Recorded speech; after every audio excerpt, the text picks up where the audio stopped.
மனுஷங்களுக்கு உங்களை பார்த்தா ஆத்தாடி நல்ல மனுஷத்தான், நல்ல ஒரு கருத்தான பொம்பளை அப்படின்ற எண்ணம் வரணும்.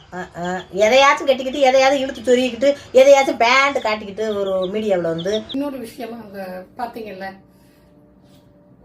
2 லட்சம் சம்பாதிக்கிறாங்க 2 லட்சம் சம்பாதிக்கிறாங்க அடிச்சுக்கிறாங்க அப்படின்னா அவங்க சோத்துக்கோ இல்லை ஜூஸுக்கோ வேற எதுக்குமே அடிச்சுக்கல. அந்த ஷோல பார்ட்டிசிபேட் பண்ணணும் அப்படின்ற ஒரு காரணத்துக்காக மட்டும்தான் அவங்க போட்டியா மட்டும்தான் விளையாண்டாங்களே தவிர வேற எந்த ஒரு பர்சனல் வெஞ்சன்ஸும் வச்சு. இப்போ நீங்க ஒரு விஷயம் பேசுறீங்களா, அந்த மாதிரி அவங்க ஒன்றும் இழிவாலாம் நடந்துக்கவே கிடையாது. ஒரு போட்டின்னு வந்துட்டா எல்லாருமே அப்படிதான் நடந்துப்போம். இன்க்ளூடிங் இதுக்கு முன்னாடி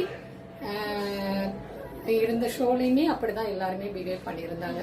போட்டியா தாங்க பார்க்க முடியும், வேற எப்படி பார்க்க முடியும்? உனக்கு என்னம்மா, உங்களுக்கு எல்லாருமே சப்போர்ட் பண்றாங்க, ஹோல் டீமே உங்களுக்கு ஃபேவரா இருக்கும்போது உங்களுக்கு அது தேவை கிடையாது, உங்களுக்கு அது நீடே இல்ல. பட் அடுத்தவங்களுக்கு அந்த மாதிரி இருக்காதுல்ல, அதனால அவங்க எல்லாம் கஷ்டப்பட்டு தான் போட்டி போடுவாங்க. வேற என்ன பண்ண முடியும்? உங்க அளவுக்கு பெரிய பரந்த மனசு யாருக்குமே கிடையாது.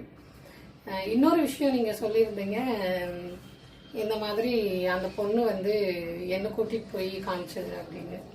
அந்த சீன் சத்தியமா அப்படி கிடையவே கிடையாது. அந்த அக்கா அவங்களை கூட்டிட்டு போகவும் கிடையாது. ஏன்னா ஒருத்தர் பின்னாடி ஒருத்தர் தான் அனுப்புவாங்க. அப்படி இருக்கும்போது முனியம்மாக்கு மட்டும் ஸ்பெஷலா அப்படி என்ட்ரி கொடுத்தாங்க அப்படின்றது தெரியல. அவங்க கூட்டிட்டு போய் இவங்க கிட்ட காட்டணுன்ற எந்த அவசியமும் இல்லை. மேபி இவங்க அந்த நிறுவனத்தை மெயின்டைன் பண்ற ஒரு ஆளா இருந்தா அவங்கள கூட்டிட்டு போயிருக்கலாமோ என்னவோ தெரியல.